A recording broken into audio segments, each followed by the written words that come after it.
This is Ag Matters PM from the Iowa Agribusiness Radio Network, brought to you by the Iowa Soybean Association, your source for the latest Iowa ag news headlines right here in the heart of the heartland. With reports from our award-winning team of Dustin Hoffman, Riley Smith, Mark Magnuson, and Andy Peterson. Now, from the IARN studios in Des Moines, here's Riley. Good day and welcome to Ag Matters PM on the Iowa Agribusiness Radio Network. I'm Riley Smith. It's been a chilly day so far. It's really feeling like fall is finally upon us. And I guess that's doubly true with some NFL football tonight finally. We're so glad you can join us for today's show. In today's episode, I will be talking with Colin Rogers of BASF about their soybean seed technology and how that's been performing this year. We'll also have a check of the closing markets with the folks from agmarket.net.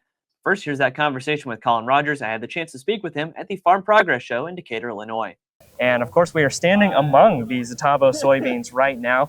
Quite the test plot going on right here. Tell us a little bit about this test plot and what exactly you're hoping to show to attendees who are coming by today. Sure. So I think the number one thing I think everybody should experience when they walk this plot is being able to actually see the genetic diversity that Xitavo is bringing to the marketplace.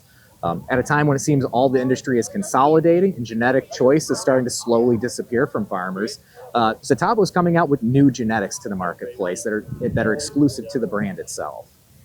So then when we look at some of those genetics, we had a very interesting year disease-wise for soybeans, really crops in general, but specifically on the soybean side of things, we're looking at stuff like sudden death syndrome in soybeans. I know Southern Iowa is dealing with a bit of that right now. What are some of the top diseases that you've seen in the soybean fields this year, and how is Xitavo handling it?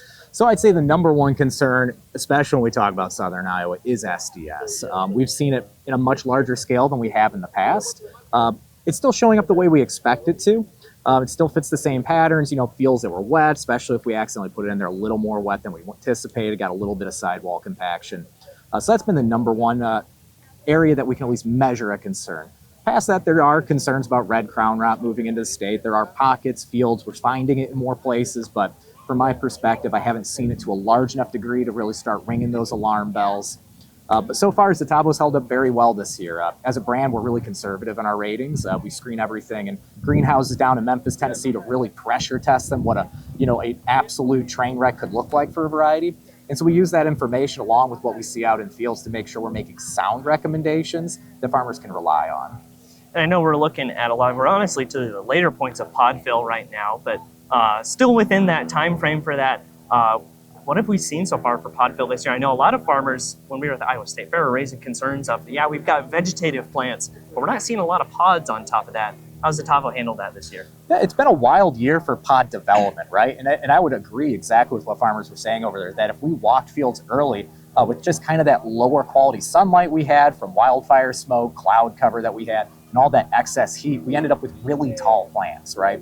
And with that tall plant, we kind of lost that lower pod development on plants that a lot of plants we're seeing, the bottom 10 inches without any pods on. But I've seen a lot of strong finishers where all of a sudden you get 2/3 up the plant, you're seeing almost an exponential amount of pods on the nodes, where normally you'd see 2 or 3, we're seeing 5 or 6 on there. And so I truly think if we go off of pod counts, the potential is there. And a lot of areas have enough rainfall coming in August that we're going to finish strong with good seed weight. But that's not everywhere. There are fields that haven't had that rain this August, and there's that concern that we might end up with a lot of beans, but they might not weigh as much as we want them to. So then looking ahead to 2026, I know it feels early, since we haven't even got to harvest yet, but it's honestly not too early to be looking ahead to next year. What are some of the things that on the Xitavo soybean side of things that producers could be looking forward to? Yeah, so I think the number one thing farmers need to do is be honest with themselves and kind of remove that internal bias we have of how productive our soils are. And what I mean by that is not just looking at yield, but truly start to analyze your fields. How much water do you have available in those fields? And can we make variety recommendations based off of that? Because we put varieties that want a lot of water, but this field has an excessive amount of roll to it, a lot of hilltops on that field, we know those areas are going to dry out faster than we want to. We know we're going to miss yield opportunities on those areas. So we pick a variety such as 3375 that has a deeper penetrating taproot, more of a main stem architecture that really holds that yield on there throughout that drought period, we can start to find ourselves raising the average yield on fields rather than chasing how much can I get on this 1 acre. Let's get the whole field to average more. All right, Colin, lots of great information today. For anyone who can't stop by Farm Progress and would like to learn more from BASF, how can they do that? They can go to our Zetabo Soybean website, get a lot of information from that perspective. They can also talk to their local agronomic service specialists, as well as the agronomist in the state of Illinois, Bill Backus. That again was Colin Rogers of BASF. We'll take a look at the closing markets next, but first, here's a word from our sponsor, the Iowa Soybean Association and the Soy Checkoff. This is Ag Matters PM. Iowa Soybean Association is driven to deliver for Iowa's 40,000 soybean farmers. We're proud to provide objective agronomic research, a helping hand with soil and water stewardship, and timely industry news powered by the Soybean Checkoff. Learn more at iasoybeans.com. It's time now for the Ag Matters PM Closing Market Summary, your source for market analysis and settlement prices from the day's trade in Chicago, courtesy of the folks at agmarket.net. Welcome back to Ag Matters PM on the Iowa Agribusiness Radio Network, and it's time now to take a look at the closing markets with Ross Baldwin of agmarket.net. First off, Ross, what do we see going on in the grains today? Firmer day of trade across most of the grain markets. The majority of the day we spent trading lower, but going into the last hour or so, corn and soybeans both found a way to rally and close into the green. So on the day, September corn was up 2 cents. December corn was up 1 3/4. These closed at 4.19 3/4. November soybeans, they were 1.5 higher, settling at 10.33. Over in the wheat markets, Chicago wheat was 2.5 cents lower at 5.19 and Kansas City wheat was 4 cents lower at 5.06 1/4. So then when we look at the grain markets right now, obviously we're kind of in that period between, a lot of the weather and then getting really close to harvest. Right now we're looking at grain fill, pod fill, kind of late in that season as well. What would you say is the number one thing that the markets are looking for right now? I think right now what the markets, this little bit of support that we found lately is more off the fact that there's just a lot of chatter around the crop getting smaller. We saw the 188.8 print from the USDA in the August WASDE, and D's corn made its lows that day at 392, and we never took that low out again following that. And for the month of August, then after that 188.8, you had Pro Farmer come out. They found their yield number was below 185. And you're starting to hear just a lot more chatter around the disease pressure across most of the corn belt, whether it's tar spot or southern rust. And we have disease in our area, and we're still looking at a very big corn crop in my area in western Iowa. And I think the corn belt as a whole is still looking at a big crop, but it's a function now of how much below that 188 are we? And it seems like that's what the market is more focused on here. Obviously, on the soybean side of things, the USDA was forecasting a record soybean yield, just like they did on the corn side of things. And it just seems like it could be a tough number to get to. And so we are seeing these markets at least find a little bit of solid footing here down at these lower levels. The interesting thing I think to watch for corn moving forward is this 420 area has been major resistance for December corn.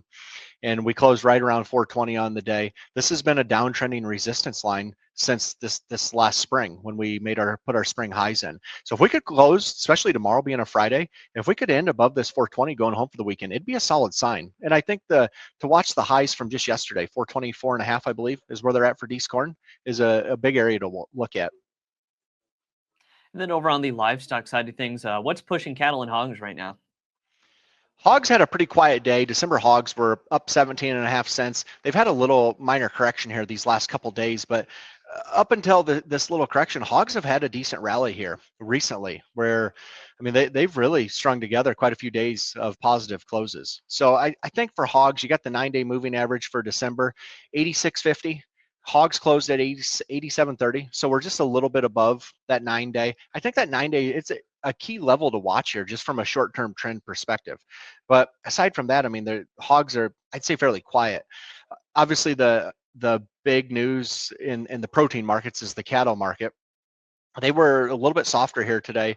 October live cattle were down $1.37. December live cattle were down $1.70. They were $238.55 on the close. Over in the feeder cattle markets, September feeders were down 2 1/4 at $359.82. October feeders were down $255. This is the third day in a row that cattle have closed lower, which has been something that we haven't seen for quite a while. You'd have to go back to early June when fats and feeders had 3 consecutive days of lower closes. So you're talking nearly 3 months. And that's not a shock to anyone that follows the cattle markets, because we've watched the live cattle markets rally nearly $30, and the feeder cattle markets put together a $60 to $70 rally since early July, the end of June. I think the thing that's driving this cattle market more than anything is how high is too high, or how high do we need to go. We had a reversal last week off of some major highs. You look at September feeders, they reversed off 370. Today we're a little over $10 off of that high. On Tuesday, feeders had another reversal, but fundamentally, not a lot's changing. But I think it's a function of this market has just been on a massive rally going on for the last year, but the huge rally kicked in these last 2 months. And I think we've priced in all this bullish news for the time being, the Mexico border being closed, Brazil beef imports coming into the US being essentially shut off via tariffs, the record high cash prices. So we have priced in all of the bullish news that the market's got, and you get to these kind of levels, these low 240s on fats and mid 360s on feeders, you need to continue feeding this bull. And I think right now we're not. I don't think there's bearish news out here, but there's nothing new that the market hasn't priced in right now. And so it seems more like a little bit of a correction that we haven't had for a while. And we'll just have to see how the cash markets, end up, to end the week, which cash has been a little bit softer, I'd say, in the north. There's 242 to 243 live, 383 dressed. There has been one major that has got cattle bought for 380 dressed, which is, it's a little bit softer, I would say, versus last week. But we'll have to see how this market ends the week here tomorrow, and what next week looks like. But I don't think anyone should be surprised if this cattle market set back into a little bit of a deeper correction, just given the rally that we've had. All right, Ross, lots of great information today. For anyone who would like to get in touch with agmarket.net, how can they do that? You can reach me at our office here in Anthem. Our number is 712-373-3276, or you can visit agmarket.net to find any of the ag market brokers. All right, Ross, thanks again for your time as always, and we'll talk to you again soon. Thanks, Riley. Thanks again to the folks at agmarket.net for joining us today. As always, we'll take a look at how the numbers close through the market window at iowaagnet.com. At the close, December corn up 1 3/4 at 4.19 3/4. November soybeans up 1.5 at 10.33 even. October soybean meal up 2.50 at 2.80.10. October soybean oil up 7 cents at 51.51. Chicago wheat down 2.5 at 5.19 1/2. Kansas City hard red winter wheat down 4 even at 5.06 1/4. Minneapolis spring wheat down 2 3/4 at 5.70 1/4. December oats down 4 even at 3.23 3/4. On the Merc, October live cattle down $1.37 at 236.95. September feeders down $2.25 at 359.82. October lean hogs up $1.20 at 95.02. October pork cutout went unchanged at 102.22, and September Class 3 milk down 5 cents at 17.75. That's been a check of the markets here on Ag Matters PM, and that also brings us to the end of today's show. You can find all of our content on our website at iowaagnet.com. Also follow us on social media at Facebook, X, LinkedIn, and TikTok, and find our video content as well as previous episodes of AM PM on our YouTube channel. Make sure to subscribe and check out the notification bell to see when those videos go live. Don't forget as well to look at our free morning, midday, and closing market podcasts, as well as the Iowa Ag Matters podcast and Pods of Potential. Find those on your favorite podcasting services at Apple, Amazon, Spotify, and Podbean. From the Iowa Agribusiness Radio Network studios in Des Moines, I'm Riley Smith. On behalf of Mark Magnuson, Dustin Huffman, and Andy Peterson, we thank you for watching. This has been Ag Matters PM.